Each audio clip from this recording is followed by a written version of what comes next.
Hi there, Brass Dieselers, Natalia Guerreiro here, and this month of May 2018 I had both the pleasure and the honor of attending a seminar on aviation English in Daytona Beach, Florida, which was organized by the International Civil Aviation English Association and Embry-Riddle Aeronautical University. I took advantage of that opportunity to bring you an interview with Neil Bullock, one of the board members of ICAO, and a prominent aviation English tester. He's going to talk a bit about what aviation English is and how you can better prepare to be an aviation English teacher or tester. Hope you enjoy it.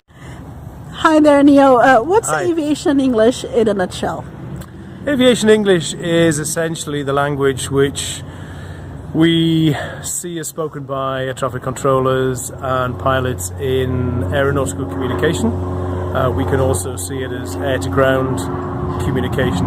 The fact aviation English is a huge area, but I guess what we tend to look at is mainly the air-to-ground communications between pilots and controllers. How did you get into aviation English? It's a long story. It's a culmination of two parts of my professional life. The first part was working for over 20 years in air traffic control in the UK. And then I was teaching for about 5 years English, business English in Europe, in France and then in Switzerland. And I was asked to be an examiner for the language proficiency test when I moved to Switzerland. And through that I got to know various people in various organisations in aviation in Switzerland, and then developed an interest for aviation English, test development, training, preparing material. And then I went on to study a Masters in Applied Linguistics, which allowed me then to develop the interest into a much more pragmatic and theoretical use of the skills. So you were ICAO, the International Civil Aviation Organization, calls a subject matter expert because you're an air traffic controller by training and experience, but you're also a language expert because you got a BA and MA in the field. How do you see the roles of subject matter experts and language experts in teaching and testing aviation English? I think, in a nutshell, to use your expression from before, what I like to see is both groups of people working together, because what we have is a very, very specific type of technical language in a very, very, let's say, restricted domain, which is very has a lot of references between the speakers and the listeners. And I think it's vital that for the language people to understand the technical side of things and the technical people to understand the language side of things. I think we need to work together all the time. I'm very lucky that I've got the background in both domains, so I'm able to look at it. I would see myself essentially now as I guess as a linguist, thanks to our friends there for flights, a linguist with previous experience as an SME. And I say that because things change very quickly, and the fact that I haven't worked in an operational situation for about 15 years, you do lose a lot of not necessarily skills, but knowledge changes, ideas change. So I still have a lot of contacts with pilots and ATC, so I'm able to use their expertise in teaching and testing. In Brazil, many pilots turn to one-to-one teachers looking for ways to pass the ICAO test. How do you see test preparation in this context? I must admit I'm not a fan of teaching to the test, because I think ideally what we want to see in a test is the culmination of learning, and the objectives of that learning is to be able to use the language in a particular communicative event. And in aviation, that is, as we said before, it's the pilot-controller communications. So I like to see the learning process with that objective, and the test simply as a means of saying, yes, you are at the required level of language proficiency for that. So ideally what I would like to see from trainers is using more and more authentic material for their students, to give them the skills that they actually need, not just to pass the test, but to use in the control tower, the approach room, the cockpit. And how can a teacher better prepare to teach pilots or controllers?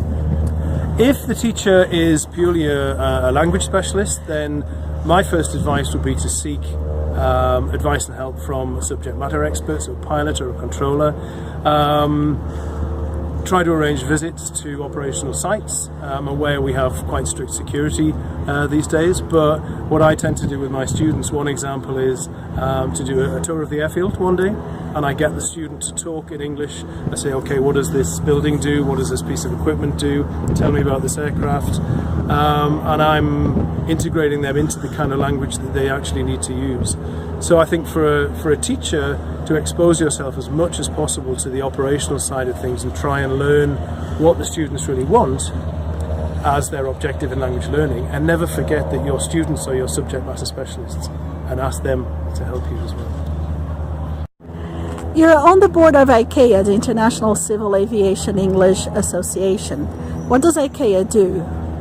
ICAO supports the work of promoting language proficiency in aeronautical communication worldwide. We work closely with ICAO. We look to support the work of teachers and testers worldwide. We arrange conferences every year with the idea of giving teachers, testers, regulators, service providers the opportunity to also get together, as we've done here in Daytona Beach, to also discuss matters, to improve matters, and to help the system itself evolve. You're also in the committee of the TSIG at IATEFL, the Testing and Evaluation Assessment Special Interest Group, and you're involved in the Swiss ELT Association. In your point of view, can English teaching and testing associations play a role in aviation safety? I think they can. I think they can in the sense that they support teachers, they support testers.